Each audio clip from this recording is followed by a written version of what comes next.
tardes, somos las alumnas de la Universidad Andina del Cusco y en esta oportunidad pues tenemos el agrado de hacer una pequeña entrevista acerca de las formas y procedimientos de cómo pues pueden ser utilizadas para ayudar tanto a las víctimas y testigos. Bien, yo voy a plantear la siguiente pregunta. Primera pregunta, ¿no? ¿Qué tipos de intervenciones se utilizan comúnmente para apoyar tanto a las víctimas como a los testigos? Buenas tardes, ante todo, gracias por la oportunidad. Como protección para una víctima, lo primero es tratar de informarnos cuál es el problema que hay con la víctima, ¿no? Y de repente hacer un apoyo psicológico, conversar un poco del tema, que ella puede en principio soltarse qué es lo que ha sucedido. Con eso nosotros tomamos la conclusión de poder orientarle y ayudarle y apoyarle de la forma que sea. En cuanto a los testigos, la tratativa es la misma. Siempre hay que conversar con ellos, hay que tratar de que ellos puedan soltarse, desenvolverse un poco, mantener, digamos, que te puedan informar cuál ha sido el problema desde un principio para darle un enfoque de ayuda, orientación en el principio. No podemos ir de frente a llegar a la relación entre cliente y abogado, sino por lo menos que ya pueda tener en nosotros una persona que un amigo en principio, tanto en víctimas como en testigos. Continuando, quisiéramos saber pues, cuáles son los procedimientos y protocolos claves establecidos pues, para garantizar el acceso a la justicia, tanto igual para las víctimas como para los testigos. En el caso de los protocolos, o sea, se establecen, digamos, uno de ellos podría ser el derecho de defensa, ¿no? El derecho a vivir el proceso, y también el derecho a ser escuchados, que ellos puedan tener todo el acceso a la justicia. Recordemos que ellos estamos hablando de víctimas, ¿no? Y en el caso de los testigos, si analizamos las víctimas, digamos, a la persona que le ha ocasionado un daño, y un testigo es aquel que va a respaldar lo que ha ocurrido. Entonces, uno de los protocolos, como te digo, es el derecho de defensa, el derecho también a la elección de un libro abogado en este caso. Son teorías que yo te pongo desde mi posición. Esas dos son claves para mí. ¿Qué tipo de protección o qué tipo de apoyo emocional y psicológico se le ofrece tanto a las víctimas y a los testigos? Mira, viendo digamos, en el tema de las víctimas, como le digo, hay centros especializados en apoyos también psicológicos en el Ministerio Público. Desde nuestro punto de vista, como te digo, nosotros podemos orientar, aconsejar, también brindar un poco de consejería, pero los entes especializados en ese... Muy buenas noches. En esta oportunidad tenemos el agrado de poder entrevistar al doctor Juan Concha Yepes, que nos va a dar a conocer unos puntos sobre el tema de la victimización. Como primera pregunta tenemos, ¿qué tipos de intervenciones se utilizan comúnmente para apoyar a las víctimas y testigos? ¿Qué tipo de intervenciones? Sí, doctor. A ver, te voy a poner un ejemplo. En la Fiscalía hay un área que se llama UNAVID, Unidad de Víctimas y Testigos. Esa unidad tiene 3 profesionales, un abogado, un psicólogo y un asistente social.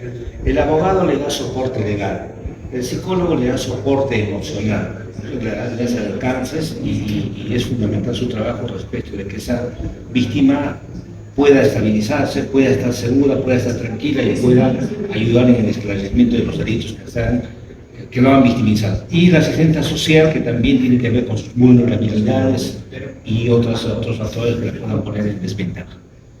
¿Listo? ¿Cómo se determina qué tipo de intervención es la más adecuada para cada caso? En todo caso, sería...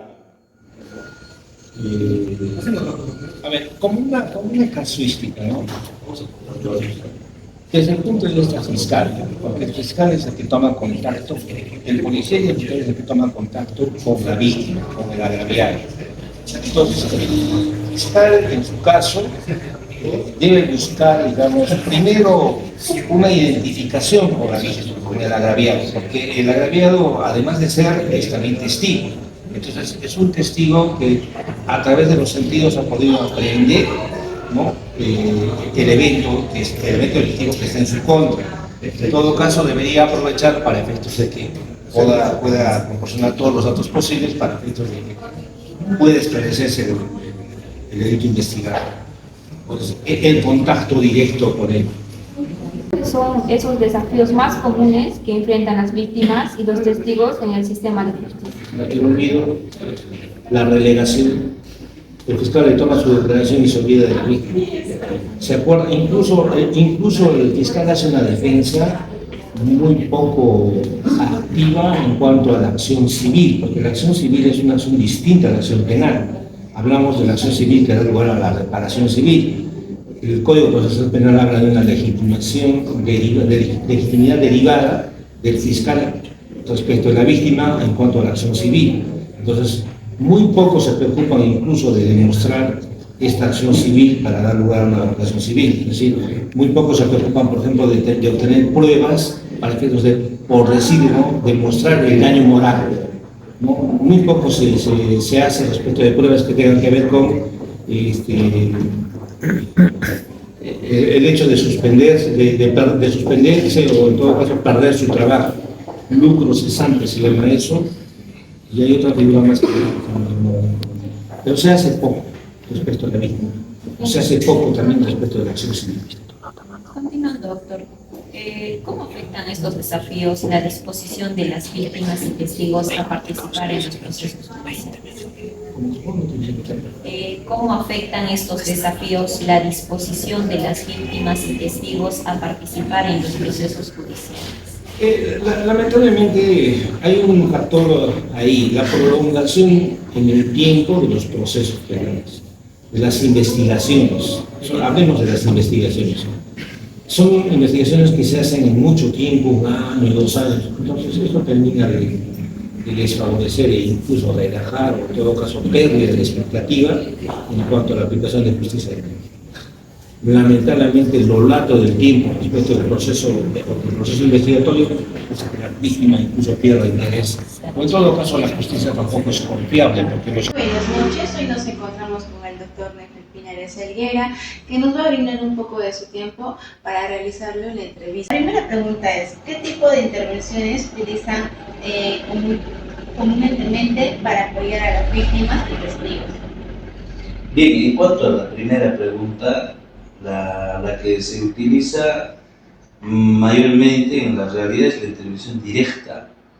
Esta es la que se utiliza realmente. ¿Por qué?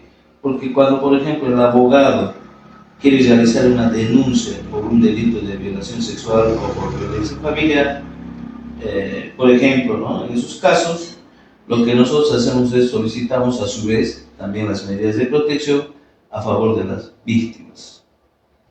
Entonces la intervención es directa. ¿Cuáles son los desafíos más comunes que enfrentan las víctimas y los testigos en el sistema de justicia?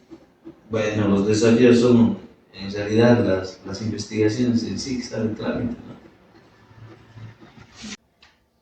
Bueno, la siguiente pregunta es, ¿cómo se determinan qué tipo de intervención es la más adecuada para cada caso?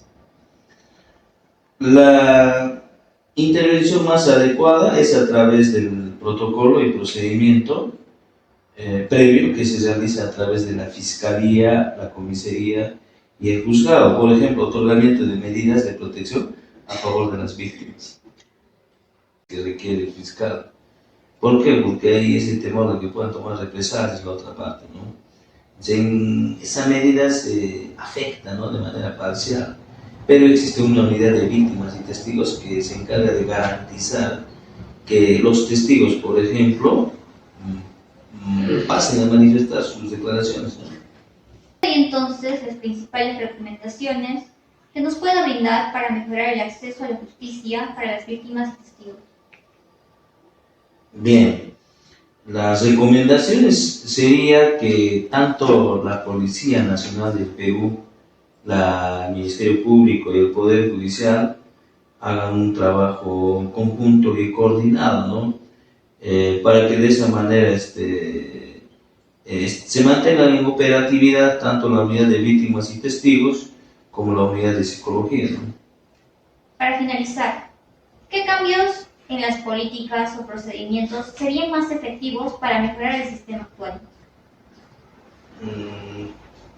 El trabajo conjunto, en equipo. Muchas gracias por las respuestas que nos ha brindado y por el tiempo que ha llegado a